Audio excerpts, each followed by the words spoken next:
Now I'm recording again. Go ahead. Yep. Now we're back with our homies again. Mid-tier thoughts and Austin Johnson and the After Hours. Absolutely. So, dude,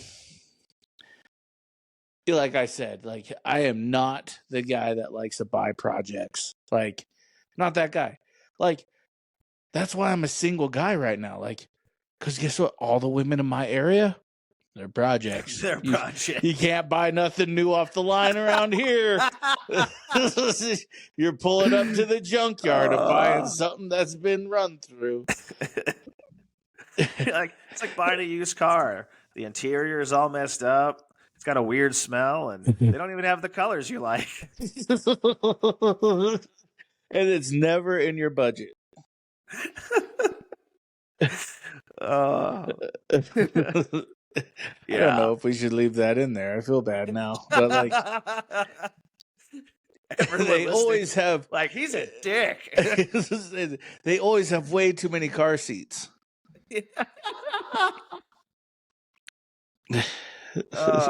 Yeah. So I was like talking. So this is bad. We're talking to this chick, and finally it got around because I'm like, "So you have kids? Yeah, blah blah blah." 4. I'm like, "Oh, cool, all from the same dad." Like, what the fuck am I getting myself into? Talking to this chick. 4 baby daddies. I'm like, cool. So like, I've got to go. No. It's like, I don't want to deal with all that. Like, swipe left. You hid that. That is kind of like when Burt Gummer comes down the hill from fighting all the Tremors and Tremors 2. That is critical. Need to know information. You ever see that? Yeah, movie? Yeah. You're a gun guy. Of course you've seen it. I took out the first wave. To be that guy. Yeah, Burt Gummer. I took out the first wave with a mixture of small arms fire and hand-to-hand combat techniques. But my buddy down in Texas has him as his profile picture, and I laugh every time I see it. Burt, yeah. The first Tremors was the best when he was married to Reba, and they were going, broke into the wrong goddamn rec room, didn't you? Yeah. I've always had the dream of that being my basement. Dude, that's the thing is like I've been thinking about I've been really wanting to do like a gun wall, but even though I have a house I rent, and I'm like, where would I put it? Because like the only place I could really put it that wouldn't damage anything is in the garage.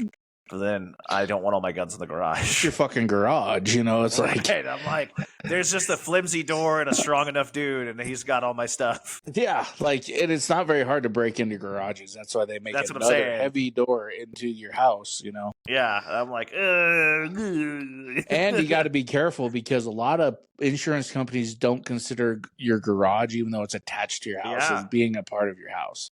Oh, well, I found that out actually. So, update to things that you missed.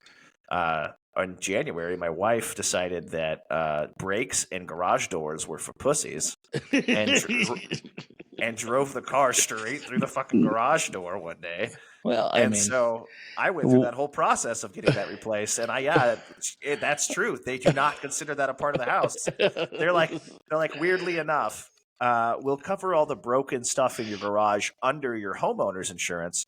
But the garage itself is not part of the home, so we're going to consider that as a collision and cover it under your auto insurance. And I was like, as long as it's cared, I don't fucking care. So when I bought that's fucking funny, brakes are for pussies, and waiting for garage doors to open. Although there was no waiting.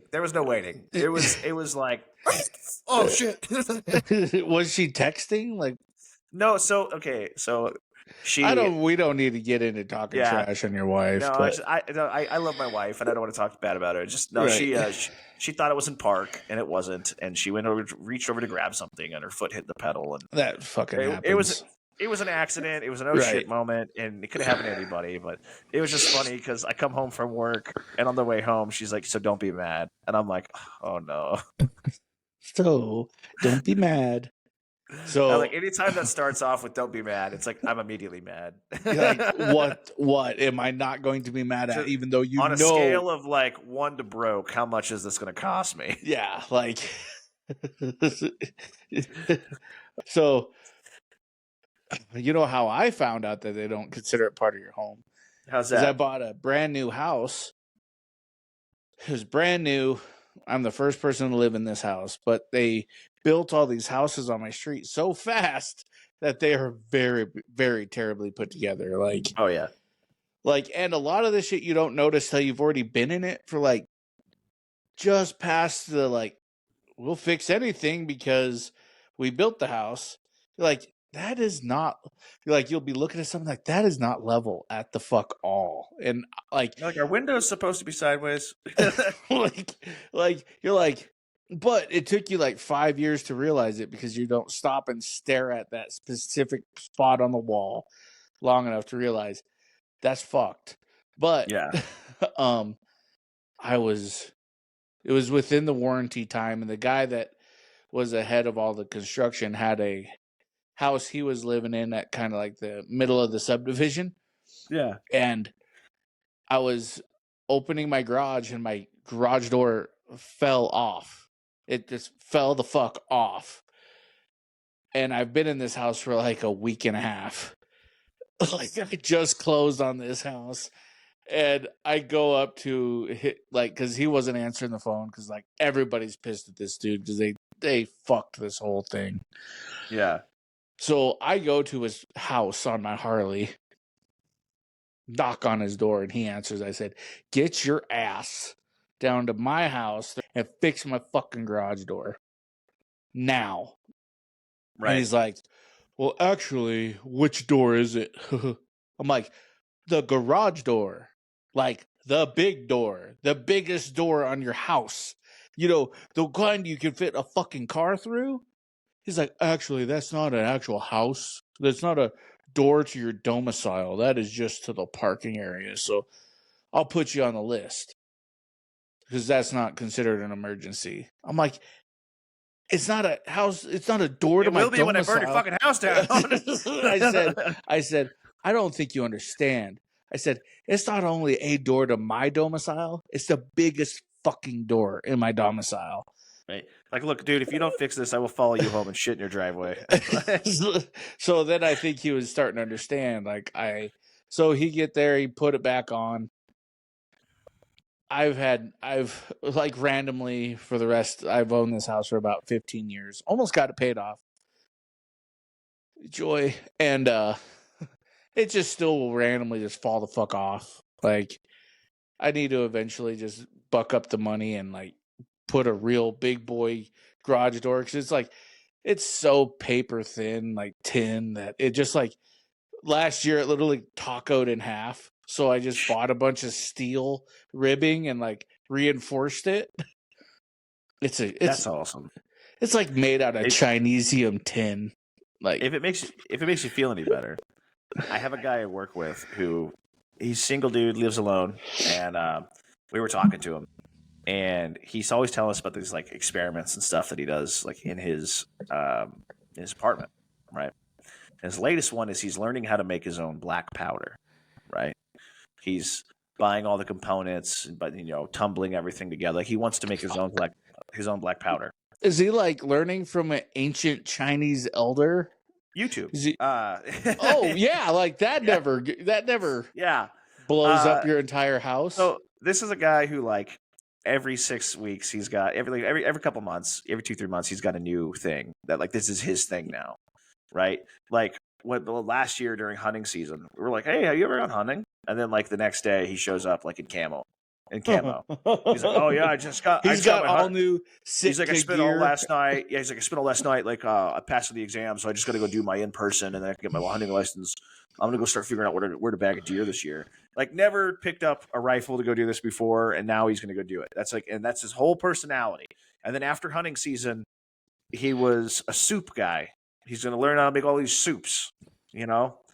He sounds like a 40-year-old divorced dad is what he seems like. Right, but he's like 30 and single, right? Oh, I mean, I guess he's technically divorced, but anyway, he was talking and he's like, yeah, he's like, I burnt. He has a fireplace in his apartment where he had made some fuses and was testing out his black powder. Which if you're gonna do that, maybe not inside your house, right? Like that's an outside thing. Yeah. No, so yeah. he does this and he like shows how cool he's made it. And he's like, yeah, I burnt some of my carpet, so I hope they don't mind. And we got to talking to him, and I'm like, so. And we were talking because he was like, he brought some Tupperware to work and he just threw it away after he used it. I'm like, why'd you do that? Like, why don't you save your Tupperware? And he's like, well, no, because then I got to wash it by hand. I'm like, you don't have a dishwasher? No, I do, but it's broken. Okay. And then he's like, yeah, you could probably get it fixed. Right. So we got to talking and he's like, yeah, and so is my washing machine in my unit. It's broken too. So I just wash my clothes in my bathtub. And he's like, that's actually where I grow my peppers. I'm like, you fucking what? He's like, I grow my peppers. I wash my clothes in a pot in my bathroom. I'm like, why? Well, it's humid in there. Bathrooms aren't supposed to be humid, dude. And like, he just goes on. And I'm like, why don't you just like have people come repair this shit? He's like, oh, because I have birds. And? Oh, you can't have animals where I live. And like he's like, so like his place is basically just destroyed, right? Wow. And so, but he's lived there for years, never had an inspection or anything, and he's terrified to get anyone to come fix anything. So he just keeps coming up with these half-ass solutions. So he doesn't wash anything. He doesn't wash his dishes. He just buys disposable dishes all the time. Then he has like one of those like dorm room washing machine things that's just like a trash can that spins. Yeah.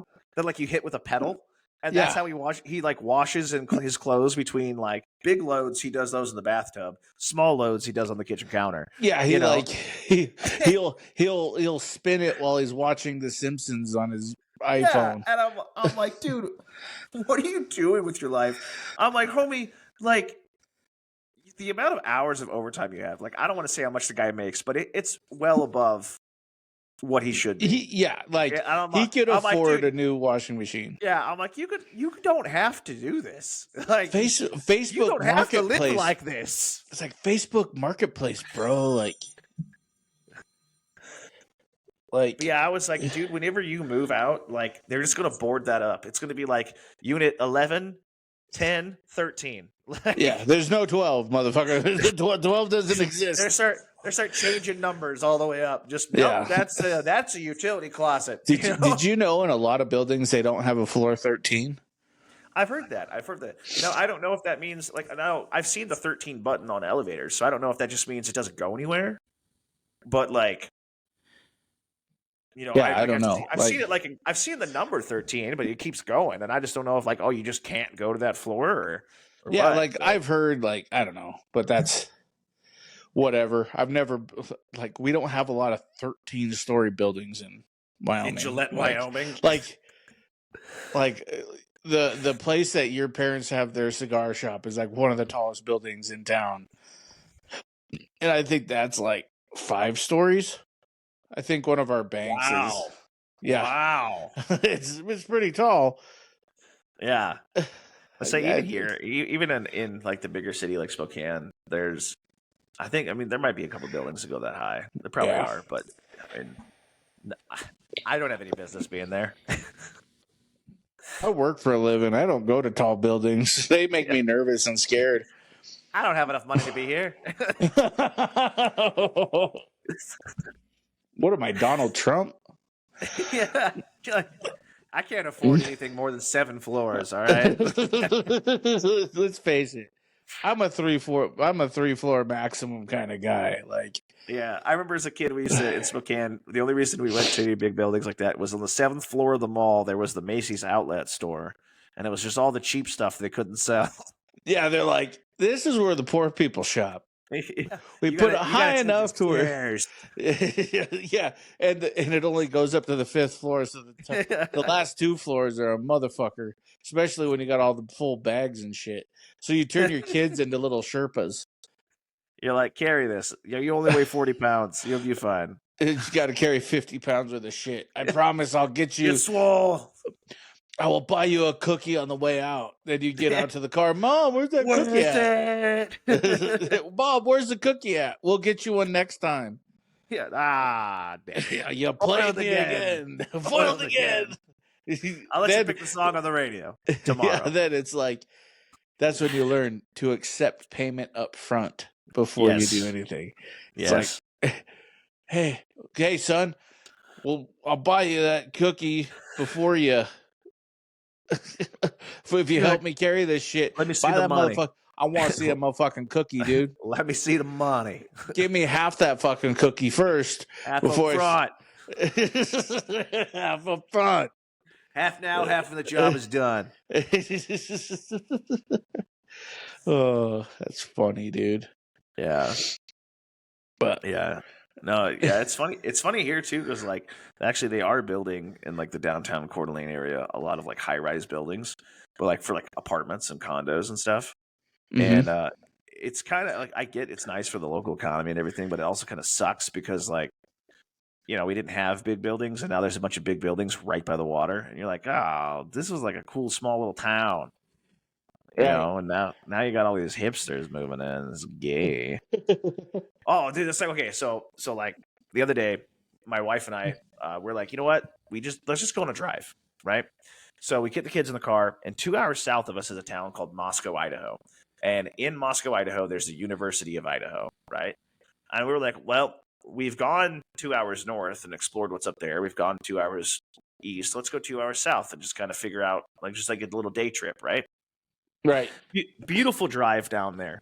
And we get down there, and the University of Idaho campus is huge. So it's like the whole town. So we're driving around, just kind of poking around. And like Moscow, Idaho is a town of probably about 20,000 people. It's not super big, right? But it's a college town, right? Basically, half the population leaves in the summer, right? And we're driving around, and this is very, very rural Idaho, like very rural, like wheat fields immediately outside of town, right? And we're driving through the downtown, and I see like this group of like blue-haired hipster chicks, and I'm like, they allow you here? Like, do you know where you are? I was like, I didn't know they let your kind in here. Yeah, it's funny about this area too, because like it is becoming more popular because a lot of people are moving here from other places, which is both good and bad because you have a bunch of people like me who are like, we're political refugees, where we're like, please, Washington is gay, take us in. And then you have other people who are just terrible. Right. But yeah, I was going to say the other thing too is actually Washington right now. Washington State is, I have to double check because I think it made it through the Senate, and I think it died in the Senate, but I think it might be, I'm not 100%, I got to double check, but I know one of the things they were proposing that they were trying to push through this year. So first off, recap, Washington State currently has, you have to take a class to be able to purchase certain firearms, right? Right. And it's basically an online PowerPoint, but still, like the fact that you have to take one period, gay. Mandatory wait periods, magazine limits, and assault weapons ban. Really? Right? So nothing semi-auto. Wow. Period. Except for certain shotguns. But no semi-automatic rifles, period, including 22s. So no semi-automatic rifles. No magazines larger than 10 rounds. Then you have to, it's a mandatory 10 business day wait period. Even if they have an immediate background check, it's mandatory 10 business days.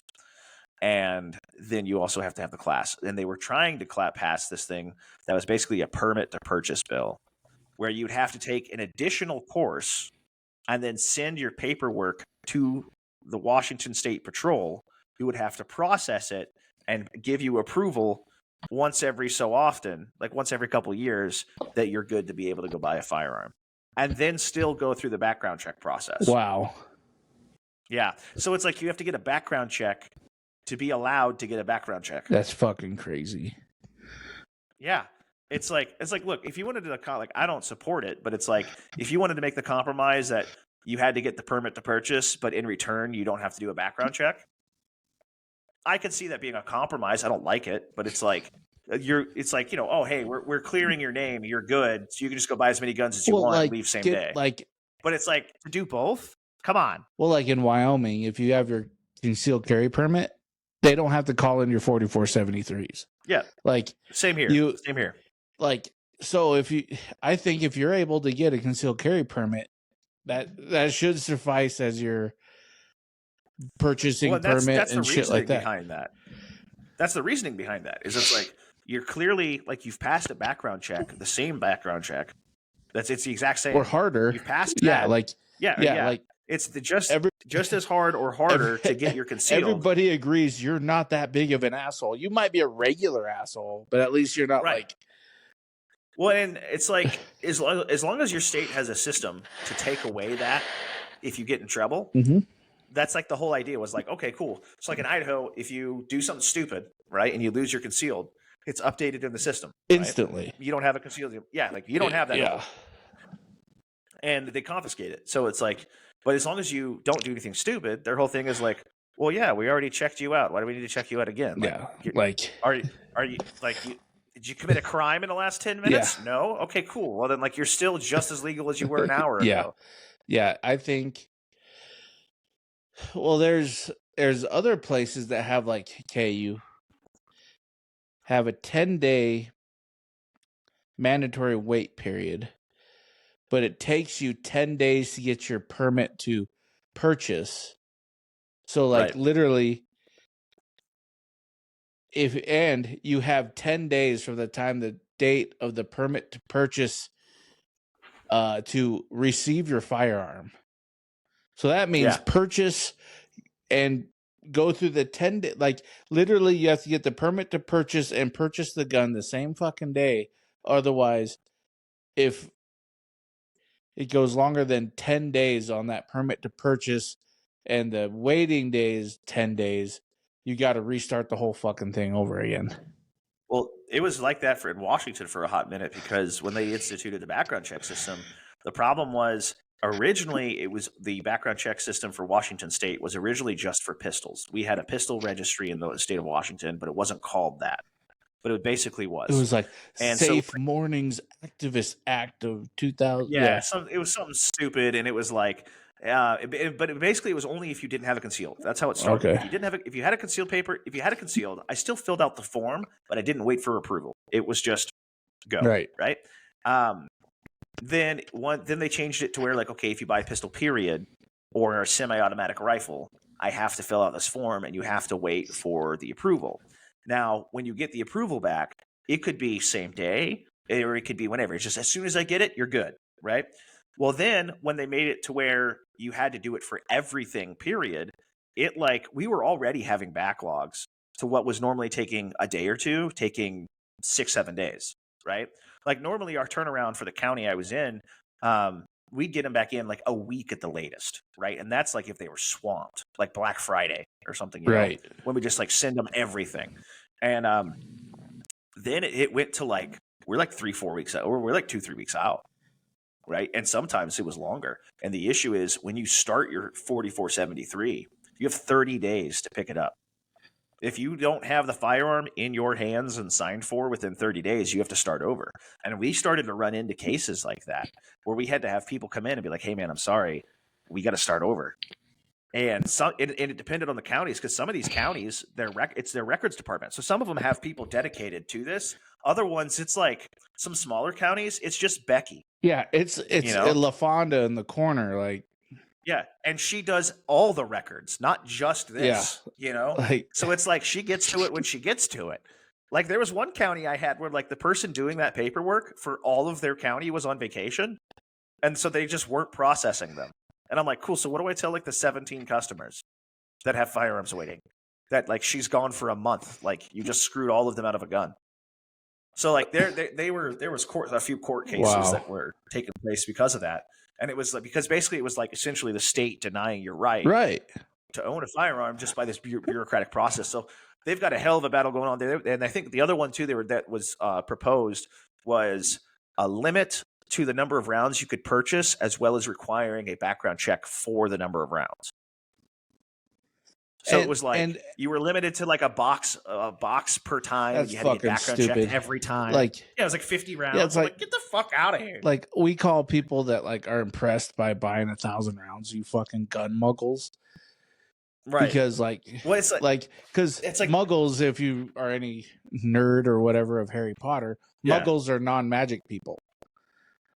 So you gun Muggles, you're not blessed with the magic of being a gun person, because buying 1,000 rounds is not that fucking impressive. That's a day. Yeah, it's like I think the last big shipment I had come to my house was 10,000 rounds of 7.62 by 39. My UPS man was fucking mad at me. Well, I know we were talking about that way back when I worked there, because they've been trying to propose that for a few years. And basically what they do is every time that they bring up their gun laws, they're like, here's the 15 we want. And then they get 1 through. And they're like, okay, next year, here's the 14 we want. And they get 3 through, right. And they just work down the line. So they've been talking about this for a long time. But basically, the shop I was at, we were also a gun range. Well, there's no limit on how many guns you can buy, on how many rounds you can buy to utilize at the range. Yeah. Right? So the way this is written, it's like you could buy 100,000 rounds as long as you're shooting them at the range. Yeah. Wink, wink. And our thing was like, look, dude, once you pay for it, I'm not going to check your bag. That's not my job. Yeah, I don't give a fuck. Yeah. You rolled in here with two hand carts to go to the range and left with 2 hand carts. That's weird. I got nothing to say about that.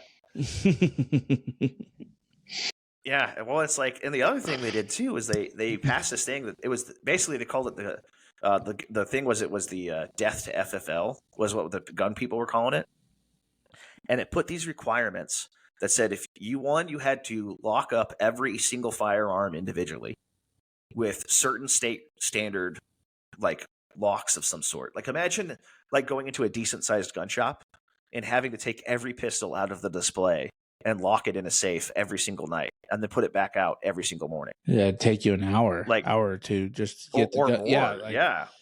Because you got to put them in the right spot, make sure all the tags are, exactly. What I mean?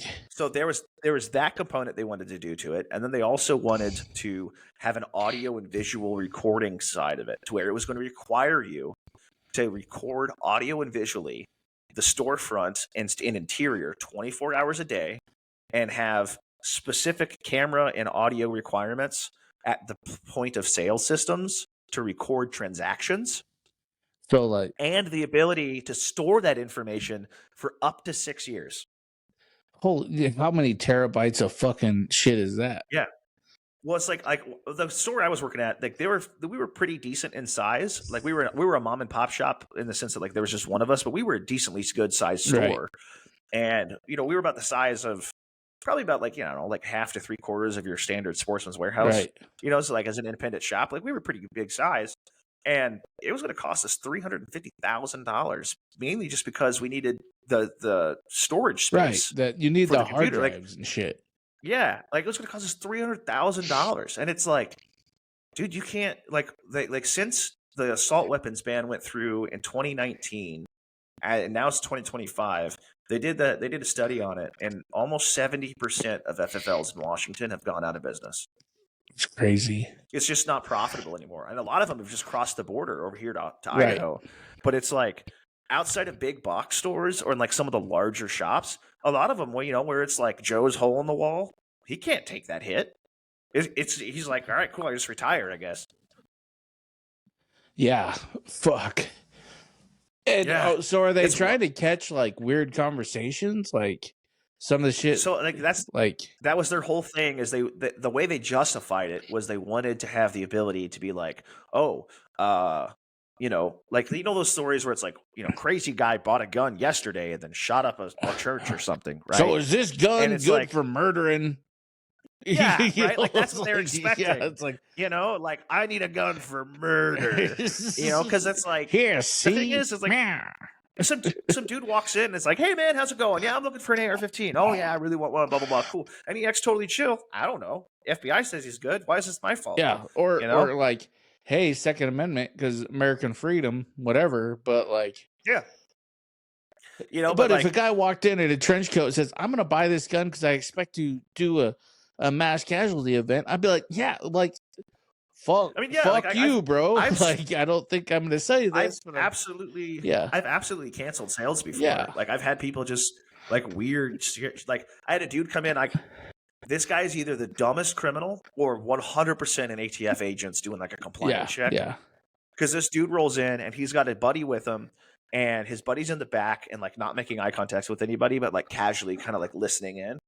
And this guy's like a young black kid dressed in all Chicago Bulls stuff. And he's like, which is first off very out of place for our area, right? And he's like, yo, dog, what's up? Hey, shit, dog, you got one of them AKs? Let me see that. And like, we, take him over to the hallway and where we show off our guns. It's also like the furthest point in from the store. So the idea is like, you can still look at them, but also like you can't just dip out. Right. Let him get his hands on it. He's like, blah, blah, blah, blah, blah. Oh, yeah, dude, this is sick. And shit, how much this motherfucker is? And I'm like, it's like $800, man. He's like, fuck. All right, what you got for like $200? And I'm like, I got 22s and like a 12 gauge. It's like a single shot. Yeah. Maybe like a cheap Chinese 12 gauge. Yeah, Harrington Richardson like, single shot. Yeah. Or like I had like some Chinese pump guns, like some of those like Sun City, or like those knockoff things. Yeah. Anyway, he's like, all right, cool. So like, how do I gotta buy one of them? And I'm like, oh, I gotta do background check. Oh, cool. What did who do that? How that work? I'm like, well, the FBI. I send it off to the FBI, and they look up your criminal record, and if you lie, it's a federal offense. Right. So like, do serial numbers come off guns? Are those like stuck on? I was like, yeah, dude, they're on there. You can't like scratch that out or nothing. Nope. And even if you did, there's like a chemical process they have that like they know what it is. Cool. You like, you got nothing I can like buy and just go with? I got some stickers. Like, stickers. You got a lot of hats. I got some. I got some stickers. I got some Back the Blue stickers, maybe like a hat. And he's like, nah, dog, we out. And they leave, and I'm like, what the fuck was this? Yeah, I would have been like, as soon as he says like, nah, man, like you got something like, what's up? You're like, oh, dude, I will see you the fuck out of the door, motherfucker. I had one guy. This story is really funny, dude. This guy comes in. So on Fridays, we call it date night. 2 people could come in, shoot for a discount rate, right? So it's him and his 2 buddies. They come in, they're shooting, they're having a great time. And afterwards, like, dude, I love this thing. What is this? I'm like, let's Smith & Wesson Shield. Shit, dude, I want to buy. You got any used ones? It's cool. Let's do the paperwork right now. And I'm like, okay, cool. You got to conceal? He's like, no, I'll probably have to wait, huh? I was like, yeah, no problem. I was like, it is, it's Friday. So like, they're probably not going to get to it like till Monday though. So like, it's going to be a couple extra days. Not a problem. Okay, cool, dude. So, he comes in and he fills all the paperwork out and it's all right before close. I'm like, all right, man, congrats. I'll let you know when it clears. Okay, cool. He leaves. The next day I get a phone call. Hey man, it's me. That guy that was trying to buy that Smith & Wesson Shield or whatever. Yeah, dude, what's up? So I can't buy that. Oh, like, okay, no problem, dude. Like, we can refund your money. Like, you just can't afford it or nothing. No, like, I'm on parole.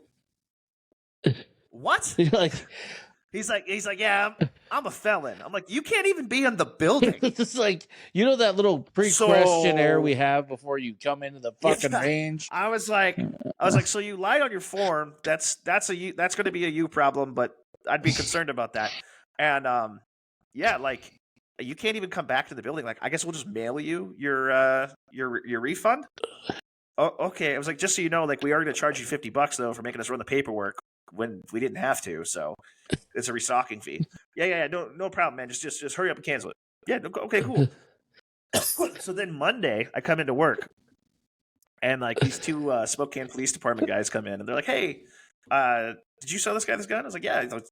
He's like, "Okay, you guys still have it, right?" I was like, "Oh yeah, no, he definitely had to wait." And I explained the whole process to him. And they're like, yeah, no, he knows better. We're actually on our way to visit him right after now. Do you have a copy of the paperwork we can have real quick just for evidence? I'm like, oh, yeah. Make some quick copies and everything. And I was like, so should we just give you guys his refund check? Or, yeah, it would save us a trip and a stamp. They're like it's going to screw up our system if we don't get rid of it. And they're like, I mean, you can just put it in an envelope, but he's probably not going to get it for like another 8-9 years. Oh shit! And like literally, the whole dude just wanted to impress his friends. That was it. He just wanted to impress his friends by showing them he was going to buy a gun. And I'm like, I've done a lot of things for like, yo, dog, look at this, or like, hey, I mama didn't raise no bitch. I've never hold my put beer, myself watch into this. prison for 9 years. Being like, hey, want to see me commit a felony? Yeah. So moral of the story, kids, hey, when it comes to the Second Amendment, don't fuck around and find out. And like I said, us at MuffinTop Tactical believe, just like shoot and have fun with this. Stay legal. There's a lot of stuff we can do nowadays, especially in there's a lot of cool stuff out there, and there's a lot of fun stuff that you can do that's totally legal. Yeah. And as I understand the arguments for like, well, we shouldn't have to. I get it. Yep. But I'm telling you, it is not worth losing your right to do so. Yeah, like I'm the guy that will go to the federal pound me in the ass prison. Like I don't get off easy on anything. Any time I've ever thought I was breaking the law and being sneaky, I've always gotten caught. So I try to remain in the green, legal. Yeah. Like everybody's like, when the whole pistol brace thing was legal, not legal, not legal, like legal this week or not legal. I'm like, fuck it. I'm SBRing everything because they could kiss my ass. You know what I mean? So like, yeah. I mean, I'm right there for like, hey, I want to be a free man and do whatever I want, right? Yeah. But at the same point, I like remaining a free man. Also, right? Here's the thing. Wink, wink. Like MuffinTop Tactical always tells you to abide by all state and federal laws. Yes. Obey the law, because otherwise it really sucks if you have to go to prison for trying to buy a gun. Like, hey, dog, I'm going to impress my friends by buying this fucking Smith & Wesson shield. It wasn't even something cool. It wasn't anything good. It was like he wasn't even trying to buy a fucking, I don't know, what would even be? A staccato or something, like, you know what I mean? Like, he's going to cancel it tomorrow anyway. So I'll send you a picture. There's these TTI match set I seen in a Shields. It is like the Pit Vipers. There's two of them called the Sahara and the Sorora. 25 grand. 25 G's for TTIs. But like, guys, don't break the law. Have fun shooting. Yeah. Dude, there's so much cool shit you can do with this. Like, whether you're doing like prepper stuff, kind of like what you're on there, Austin, like your channel, your followers are kind of prepper guys trying to ball on a budget. Well, and the biggest thing too is like, the beauty of the U.S. is that like most of the stuff you could do, like it is legal. It's just you just need more time and more money. You just need more paperwork and more money, right? And or do it the right way. Move to a free state like Idaho or Wyoming, or actually we're full. Yeah, if you're from California, fuck off. Or leave your politics at home. Frankly, like where I live, we have this saying. Frankly, we don't give a fuck how you did it back home. Like, this is how we do it here. So, like, if you're gonna move to a free state, like if you're Californians or people that live in a non-free state, moving to a free state, don't bring your bullshit. Learn from the people that have lived there for a long time that enjoy it, and then just try to remember that your point of view and their point of view, you've got to adapt your thinking to the way that they're thinking where you live. You know what I mean? Exactly. Like, exactly. I would be the weird guy if I moved to San Diego, because everybody would be like, hey, and I'm like, I want a machine gun. You want to go shoot machine guns with my friends? And they're like, guns are gay. But then I would be like, I got to go home because I don't want to live. Like, we're in San Francisco. Calm down. Like, bro. Like, but you know what I'm saying? It's like, just don't Colorado my Wyoming. Don't. Colorado's going crazy. There's a big shootout in Pueblo. And guys, I'm not a bootlicker. I'm pro cop. I'm pro good cop. I'll point out bad cops whenever I see them, but we're like probably like you, Austin. Austin. Like, I'm pro law enforcement. Back our first responders, but like you got to point out the bad ones when you see them. That's just part of life. Look, hold people accountable. Right. Absolutely. Right. In all but aspects. It's like at the end of the day, like if I have a job to do, you know what I mean? Like I'm not a cop, but I'm saying like it's like I have a job to do, and if there's someone that sucks at their job, okay, great. That person sucks at their job, but I'm going to go do mine. Right. And that guy's putting food on his table, same as it. Now, if he's, being tyrannical, being crazy, stuff like that, hold him accountable. Right. But on the outside of that, it's like most of these people are generally good people. Yeah. It's like, hey, you get pulled, like you see it all the time on videos, like people getting pulled over for speeding. Then they're like, "No, I'm not giving you my ID." The cop's like, "Well, then I'm gonna have to arrest you." Then they roll up their window. Then now I'm gonna have to break your fucking window, drag you out of your car. Then you're going to jail, and I'm gonna tow your car. They're like, "You can't do that." The cop's like, right. Bet. It's like if you want to have a really good interaction with a police officer, right? You just like, hey, yeah, sure, dude. Here's my stuff. Yep. All right. You know how many tickets? Like, I got like my first speeding ticket in years, like a year or two ago. No, it wasn't even a speeding ticket. It was like going through a red light, and it was like every other time. I'm just like, yes, officer. Yep, no problem. You know, and it's like that guy's got a job to do. He doesn't want to be a dick, and he's like, worst case scenario, you're gonna get a fine, right? You're gonna get I gotta pay $120 or show up on a Tuesday in a courtroom. You know what I mean? Like, oh no, that's the worst. That's inconvenient. Like, it sucks, but it's like, okay, cool. It's like, or you could be a dick, go to get arrested, go to jail, try to get a lawyer.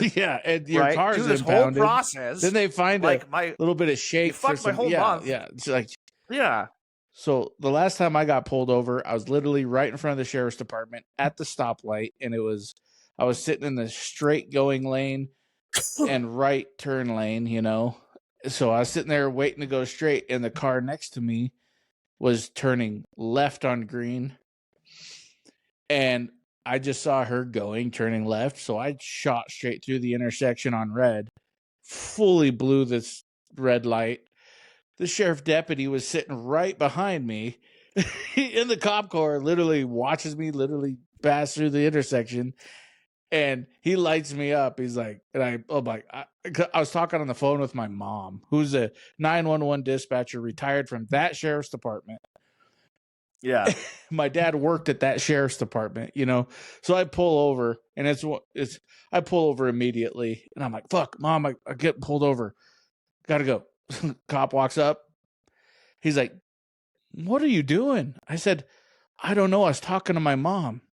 They're like, you just blew that stop sign in front of the sheriff's department. And they're like, and the whole intersection was packed. He's like, I had to pull you over because you did it right in front of me. Like, I couldn't even be like, yeah, like that was wrong. So like, yeah. And it's like, look, you dead right, dude. You got me. So I'm like, and I was like, I blew a red light. He's like, yeah, dude, like the reddest red. I'm like, I was talking to my mom. He's like, how about let's not talk to your mom and drive your car and pay attention. And I got a warning. And like, I got a warning for speeding. And he's like, I got pulled over one time going to work. Hauling ass. And the cop pulls me over. And he walks up. He's like, how's it going tonight? He's like, how's it going tonight? And I go, oh, just doing a little bit of speeding. How about you, officer? He's like, that's exactly what I pulled you over for. I said, yep. And I had all my shit in my hands. I handed it to him. And I got a ticket for that one because I was hauling ass. But I didn't. But like, I deserved it. Like, yeah. So like, any one of them occasions, I could have made it worse by not complying, because I don't comply because I'm a bootlicker. It's because I agreed to comply with the law when you get your driver's license. Yeah. I mean, it's like, well, it's just on top of that, it's like whether you agree with it or not, it's like, dude, like, just don't be a dick. Like, are you this much of an asshole everywhere? Yeah. You know what I mean? Like, yeah. Like, it's like, look, if you go to McDonald's and you're treating this person like, that'll be $6.74, sir. Fuck you. It's like, I'm immediately going to shit in your food. Yeah. Like, I'm rubbing my balls on your fries. Like, I don't know what to tell you. It's my right to have free food. Like the guys that like, I'm not driving, I'm traveling. Like, you're like, well, you're gonna travel your ass right to fucking jail, right? Like, taser. Yeah. Then, well, the funny thing is, like, those guys, they're like, well, you can travel on your feet. You can travel wherever the fuck you want on your feet. But when you're behind the wheel on a car, that's driving. I mean, look, if you want to fight that fight, right? That's a courtroom fight. Yeah, that's a courtroom fight. That's like, no cop is going to sit there and be like, you know, your absolute definition. You changed my mind you're correct, today. Sir. You changed. No, yeah, exactly. That's going to be like, hey, all right, cool. Just comply. go fight the ticket. Yeah. Explain it to the judge. And the judge, maybe he'll get tired of your bullshit and be like, can I just give you $200 to fuck off? Yeah, like my dad always told me, he's like, listen, don't fight with the cops. Like, and this is coming from a cop. He's like, just shut your fucking mouth. If you're going to jail, go to jail. Time to fight, it's the courtroom. Yeah. He's like, you're going to jail. Like, if they've decided you're going to fucking jail, you're going. So it's like trying to argue with your parents. Like my 9-year-old's trying to learn this, right? Yeah. Where I'm like, I'll be like, hey, go do this. Well, but what about no, shut up. Go do it. All right. If you have a problem with it, you come and talk to me after, like later, and be like, hey, Dad, I'm sorry. This is what I was trying to tell you. We can have a conversation with it then. But in the moment when I'm like, hey, no, shut up and do what I told you. Shut up and do what I told you. Hey, guys, check out Mid-Tier Thoughts YouTube channel, podcast. This is After Hours. Austin? Yeah, for my guys that might be listening to this, check out MuffinTop Tactical. Check out his podcast and everything else he's got going on. Super awesome dude. And with that, guys, stay safe. Keep learning and keep shooting. Don't break the law. Get outside, drink some water, lift some weights. I don't know. Do some cool man shit. All right, guys.